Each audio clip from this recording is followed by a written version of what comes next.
Ес білгелі мен шыңға өрмелеумен айналысып келем. 3 жыл бұрын осы скалодромға жаттықтырушы болып жұмысқа кірдім. Ал 1 жылдан кейін ол менікі болды. Командамен бірге біз залды жаңғыртып, оны барлық келушілер үшін аштық. Мүмкіндігінше көп адам келіп, көрсін, айналыссын деген ой болды.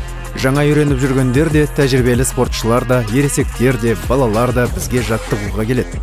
Шыңға өрмелеу барлығының күштірек, икемдірек болуына көмектеседі. Қозғалыс үйлесімділігін әрі жадыны дамытады. Біздің зал болдерингке арналған. Бұл шыңға өрмелеудің бір түрі. Бұл жерде онша биік емес, 3-5 метрлік қабырғаға өрмелейсің. Төменде қорғану үшін жұмсақ төсеніш болады.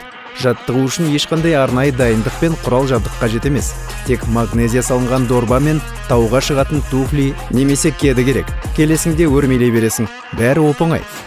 Келушілер жаттығу құнында оңай төлеу үшін мен Каспий Pay'ды қостырдым. QR-кодтарды басып шығарып, оларды тіркелу үстеліне және залға қойып қойдым. Бұл уақыт үнемдейді. Адамдар келіп, кодты сканерлеп, соманы енгізеді. Ал жаттықтырушы абонемент жазып жатқанда төлем түседі.